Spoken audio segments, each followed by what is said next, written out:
Bismillahirrahmanirrahim. Assalamualaikum warahmatullahi wabarakatuh.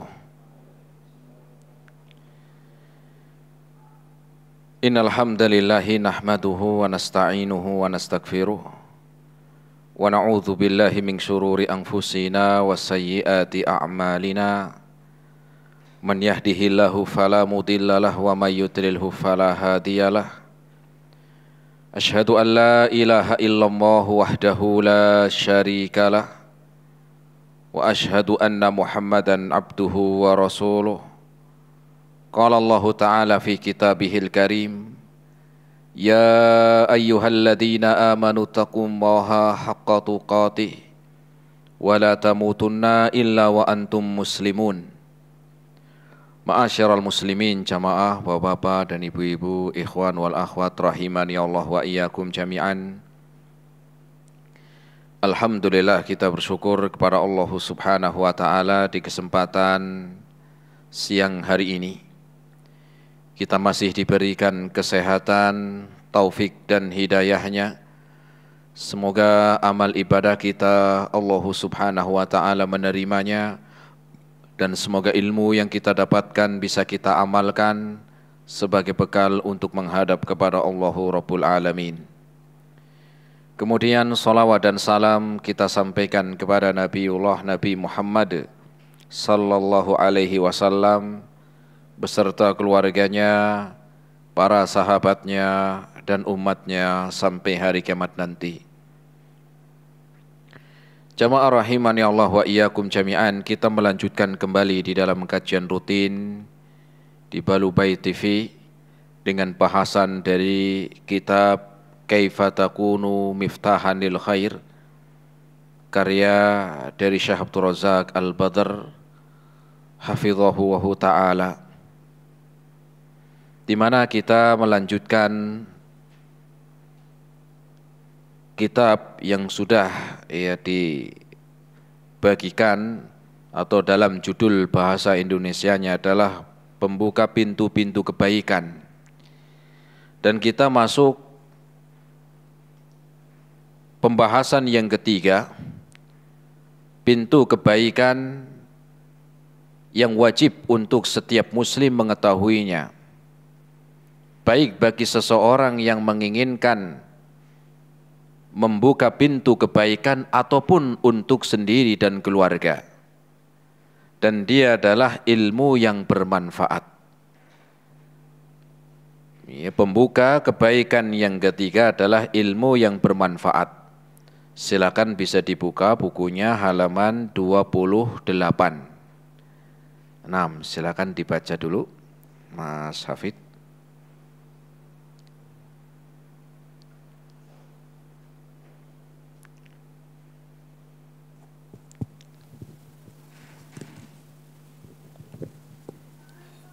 Ilmu yang bermanfaat, yaitu ilmu yang bermanfaat bersumber dari Al-Quran dan As-Sunnah. Ilmu adalah asas agar menjadi pembuka pintu kebaikan. Setiap hamba harus berilmu. Orang yang tidak berilmu, bagaimana mungkin ia bisa membedakan mana pintu kebaikan dan mana pintu keburukan? Bagaimana membedakan antara sunnah dan bid'ah? Bagaimana membedakan antara petunjuk dan kesesatan? Bagaimana ia akan menjadi diri dari kebatilan sedangkan ia tidak memiliki ilmunya? Bagaimana bisa menjauhi sesuatu orang yang tidak mengetahui cara menjauhinya? Allah Azza wa Jalla berfirman, Bismillahirrahmanirrahim, Qul hadhihi sabili ad'u ilallah ala basirah. Katakanlah Muhammad, inilah jalanku, aku mengajak kamu kepada Allah dengan yakin. Quran Surat Yusuf 108. Makna basirah dalam ayat tersebut yaitu ilmu yang bermanfaat. Seorang yang tidak memiliki ilmu yang bermanfaat, bagaimana ia dapat membedakan antara hak dan batil, antara petunjuk dan kesesatan? Allah Subhanahu wa taala berfirman, Afaman yamshi mukibban ala wajhihi ahda amman yamshi syawiyan ala siratim mustaqim. Apakah orang yang merangkak dengan wajah tertelungkup yang lebih terpimpin dalam kebenaran, ataukah orang yang berjalan tegap di atas jalan yang lurus? Quran surat Al-Mulk 22.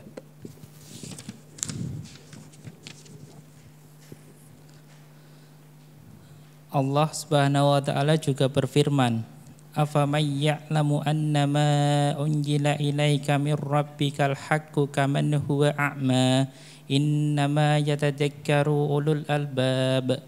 Maka apakah orang yang mengetahui bahwa apa yang diturunkan Rabb kepadamu adalah kebenaran sama dengan orang yang buta?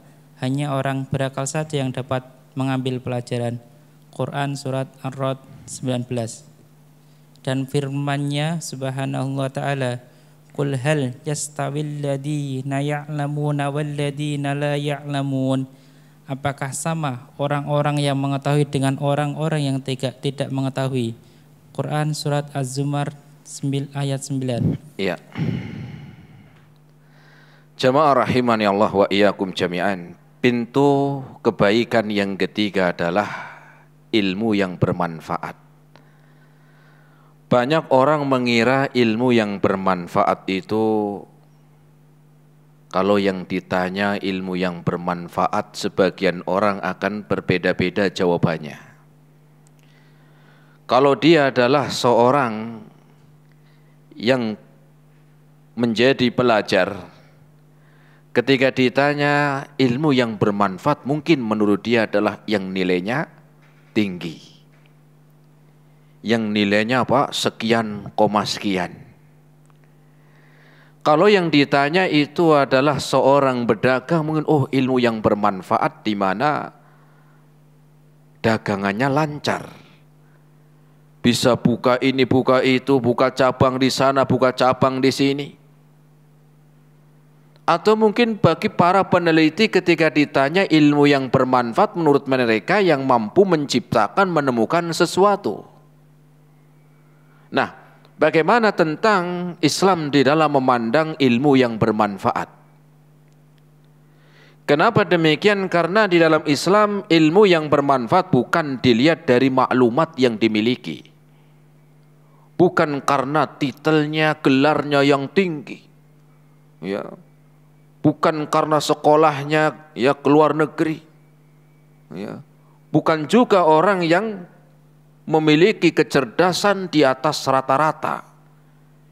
Ilmu yang bermanfaat di dalam Islam itu juga bukan orang yang hafalan Qur'annya banyak. Bukan ilmu yang bermanfaat itu di dalam Islam yang hafalan hadisnya itu sekian ribu. Bukan. Kenapa demikian? Karena terkadang walaupun seseorang memiliki ilmu di dalam dunia, baik itu dalam usaha, baik dalam itu pendidikan, ataupun yang lainnya, terkadang kenyataan hidupnya jauh dari apa? Dari ketaatan kepada Allah Subhanahu wa ta'ala. Walaupun kalau kita melihat memiliki gelar yang sekian-sekian sampai nggak muat, ya, gelarnya itu sampai di foto yang dipajang itu nggak muat. Sampai nggak muat, bawahnya lagi gelarnya, terakhirnya M, maut.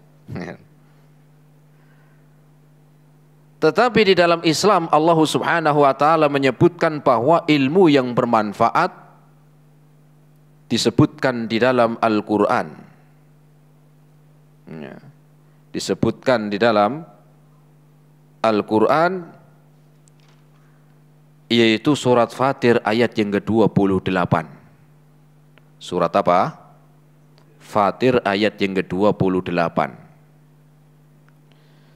Bagaimana Allah Subhanahu wa ta'ala mengkabarkan ilmu yang bermanfaat? Allah berfirman, "Innama yakhshallaha min ibadihil ulama." Hanya orang-orang yang memiliki ilmulah yang mereka takut kepada Allah Subhanahu wa ta'ala dari hambanya. Dari hamba-hamba Allah Subhanahu wa ta'ala, mereka orang-orang yang berilmu yang takut kepada Allah Subhanahu wa ta'ala. Dengan rasa takut ini karena didasari dengan ilmu menumbuhkan amal dan ibadah. Sehingga ilmu yang bermanfaat di dalam Islam bukan karena banyak hafalannya, bukan karena banyak hadis yang dihafal. Makanya ada salah seorang alim yang mengatakan, laisal ilmu bikasratir riwayah, walakinal ilmal khasyatu. Ilmu di dalam Islam itu bukan banyaknya maklumat, banyaknya yang dihafal dari riwayat-riwayat, nilainya sekian dan sekian. Tetapi ilmu yang bermanfaat di dalam Islam, walakinal ilma al khasyatu, ilmu yang menumbuhkan rasa takut kepada Allah Subhanahu wa taala. Ilmu yang bermanfaat adalah ilmu yang menumbuhkan rasa takut kepada Allah Subhanahu wa taala.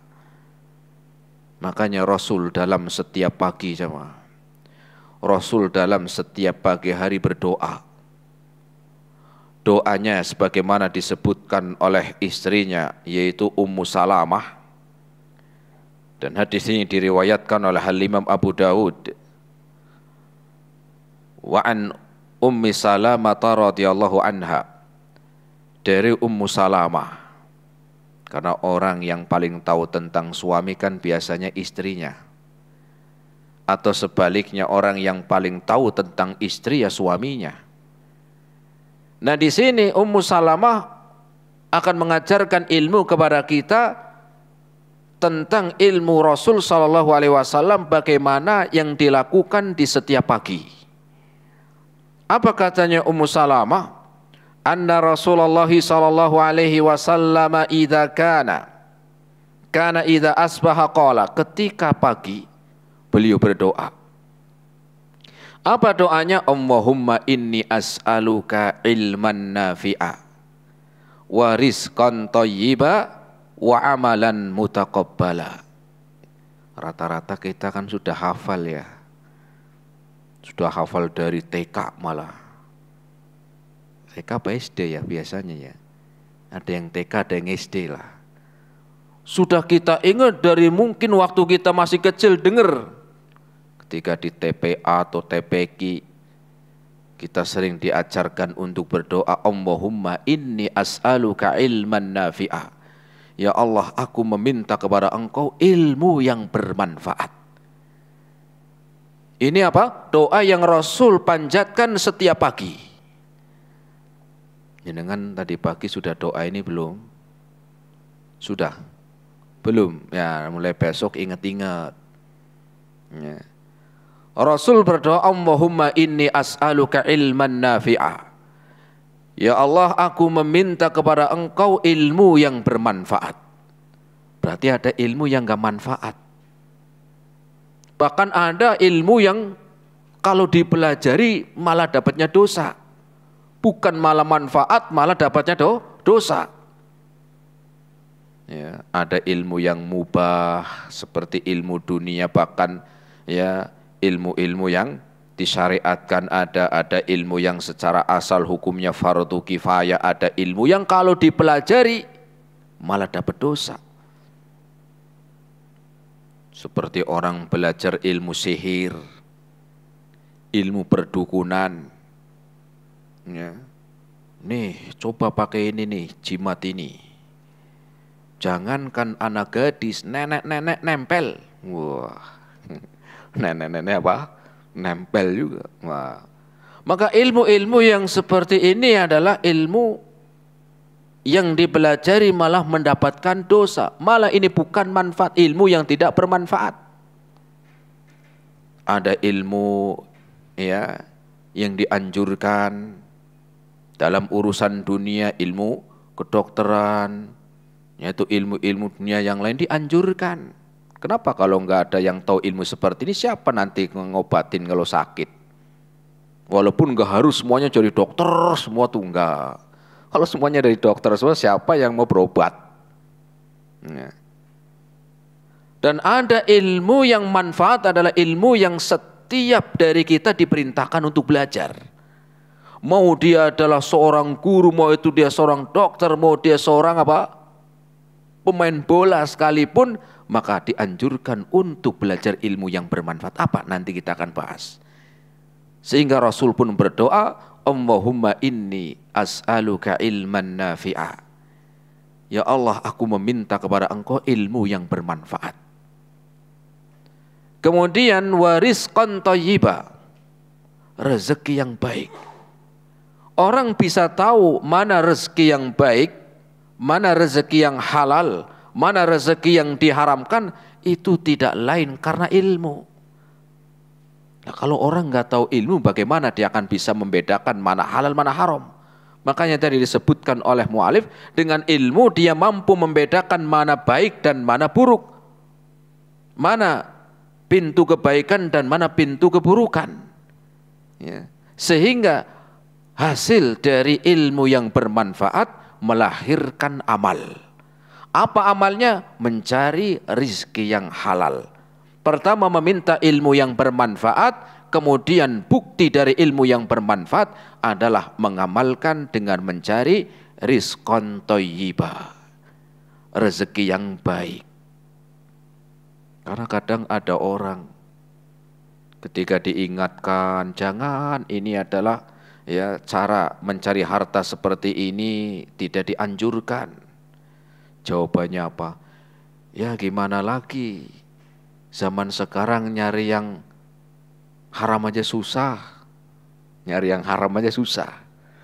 Ya, ini orang pengen menghalalkan yang diharamkan. Udahlah kalau masalah bisnis, masalah usaha, udah jangan ngomong halal haram. Kalau mau ngomong halal haram, no sono di masjid aja, jangan di pasar, jangan di tempat kerja. Ya, ada yang seperti itu. Ya. Sudah kalau mau ngomong halal haram itu di masjid aja, jangan di rumah, jangan di pasar, jangan di tempat kerja. Ini orang yang pengen menghalalkan yang diharamkan. Sehingga Rasul pun berdoa dalam setiap paginya, Allahumma inni as'aluka ilman nafi'a wa rizqan thayyiba. Setelah itu wa amalan mutaqabbala, dan ilmu yang dan amal yang diterima. Ini menunjukkan ada amal yang gak diterima. Kenapa amal yang gak diterima? Karena tidak didasari dengan ilmu. Sehingga karena ilmu muncullah dia tahu tentang rizki yang halal, yang haram. Kemudian karena ilmunya tahu mana amalan yang baik, mana yang buruk. Dan dia tahu mana amalan yang disyariatkan sehingga diterima amalnya karena ilmu. Kemudian ada amalan yang gak diterima. Dan itu juga karena ilmu. Makanya Rasul mengatakan dalam hadisnya, tidak setiap orang yang beramal itu diterima. Dalam hadis riwayat Imam Bukhari dan Muslim, Rasul bersabda, man amila amalan laisa alaihi amruna fahuwa raddun. Barang siapa yang beramal yang tidak didasari dengan ilmu, tidak ada contoh petunjuk dari Nabi, ini ilmu, fahuwa raddun, maka itu tertolak. Sudah capek-capek tenaga, sudah capek-capek pikiran, sudah capek waktu, kemudian harta, tenaga, semuanya sudah dia korbankan, ternyata enggak dapat apa-apa. Yahsabuna annahum yuhsinuna sun'a. Dia menganggap yang dilakukan itu perbuatan baik, perbuatan amal, tetapi tidak manfaat, amalnya enggak diterima.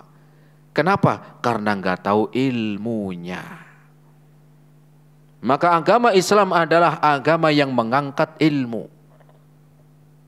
Dan ilmu yang dimaksud di sini adalah ilmu ya yang disebutkan ilmu yang bermanfaat adalah ilmu mengenal Allah Subhanahu wa taala. Ilmu mengenal Allah Subhanahu wa taala dan ilmu cara mendekatkan diri kepada Allah Subhanahu wa taala. Yang dimaksud ilmu yang bermanfaat jemaah, sebagaimana penulis menyebutkan dalam poin yang ketiga, adalah ilmu yang bermanfaat, ilmu mengenal Allah Rabbul Alamin. Dan ilmu cara mendekatkan diri kepada Allah Subhanahu wa taala ini. Ya. Jadi ilmu yang bermanfaat, yang maksudnya ilmu mengenal Allah dan ilmu cara mendekatkan diri. Ya. Kenapa demikian? Karena ada orang yang mengenal Allah tetapi tidak tahu cara mendekatkan dirinya. Orang musyrikin dahulu mereka cinta kepada Allah, enggak cinta. Tetapi ketika diperintahkan cara beribadah, cara mendekatkan diri kepada Allah, mereka enggak tahu. Makanya akhirnya macam-macam cara mendekatkan dirinya, macam-macam. Ada yang lewat patung, ada yang lewat ya menyembah jin, ada yang mintanya ke orang mati, ada yang sampai ke hewan. Kenapa? Karena enggak tahu ilmunya. Sehingga ilmu yang bermanfaat di mana seseorang mempelajari ilmu mengenal Allah Rabbul Alamin. Kenapa ilmu mengenal Allah adalah ilmu yang terbaik dan yang paling manfaat? Karena ilmu mengenal yang menciptakan. Karena ilmu mengenal Allah adalah ilmu mengenal yang menciptakan kita. Dan kita sekian tahun umur kita, ya, apakah kita selama ini sudah belajar mengenal Allah? Padahal Allah yang memberikan nikmat yang banyak, ya, kita diberikan nikmat oleh Allah Subhanahu wa taala enggak terhitung, jemaah. Makanya Allah katakan wa in ta'uddu nikmatallahi la tuhsuha. Jika kalian menghitung nikmat Allah, niscaya tidak akan pernah mampu untuk ngitung. Kalau seandainya ada orang misalnya begini, misalkan jenengan pagi-pagi bangun tidur, kemudian pengen sarapan, ya pengen sarapan, ya misalnya nasi uduk misalnya, pas buka pintu sudah ada nasi, tulisannya juga nasi uduk, spesial lagi tulisannya, atas nama untuk jenengan.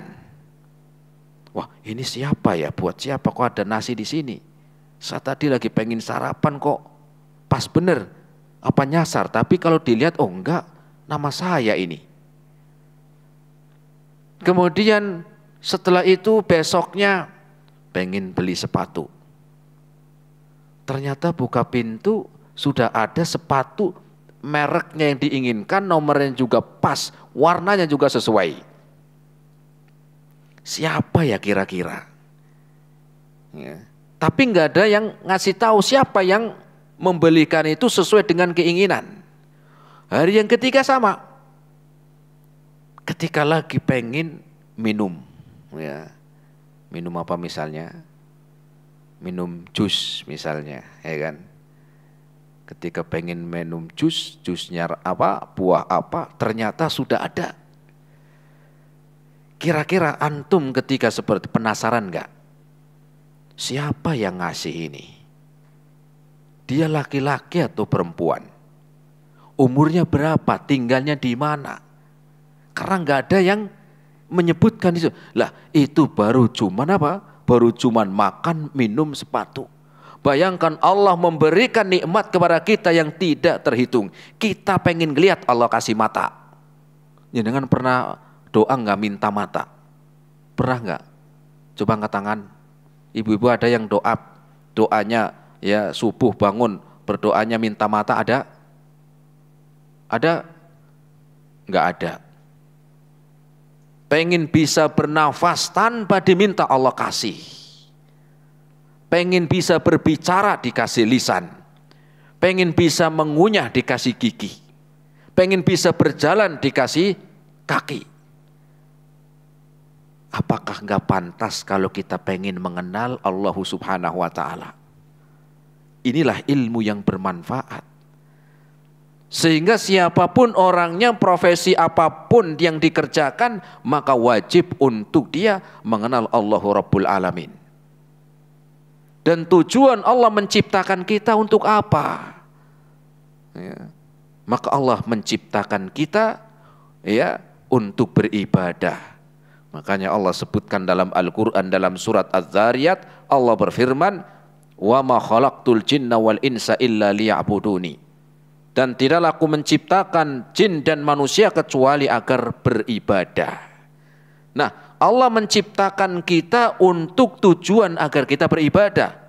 Maknanya kita tidak mampu mengetahui cara ibadah kepada Allah kecuali dengan ilmu. Dan ilmu yang mengajarkan kita mendekatkan diri kepada Allah adalah ilmu Al-Quran dan Sunnah Nabi. Makanya tadi disebutkan dalam buku, ya, sebagaimana ditulis oleh mu'alif, beliau mengatakan ilmu yang bermanfaat yang bersumber dari Al-Quran dan Sunnah. Apa maknanya bersumber dari Al-Quran dan Sunnah? Karena Al-Quran dan Sunnah Nabi mengajarkan kepada kita dan memperkenalkan kita kepada Allah, serta mengenalkan tata cara bagaimana mendekatkan diri kepada Allah. Dari sini kita tahu, ya, maka ilmu Al-Quran dan Sunnah, mempelajari tentang Allah dan bagaimana cara beribadah, itulah ilmu yang bermanfaat. Ya. Kenapa? Karena akan menumbuhkan rasa cinta, akan menumbuhkan rasa takut kepada Allah Subhanahu wa ta'ala, kemudian akan memunculkan ibadah kepada Allah Subhanahu wa ta'ala. Dan inilah ilmu agar kita mempelajarinya, yang tidak boleh setiap, ya, seorang muslim itu wajib mempelajari ini. Ya. Entah dia sudah ya tinggi ya jabatannya, sudah banyak gelarnya, sudah tua usianya, sudah apalagi, semuanya selama masih hidup maka diperintahkan untuk belajar ilmu yang bermanfaat, yaitu ilmu mengenal Allah dan ilmu cara beribadah kepada Allah.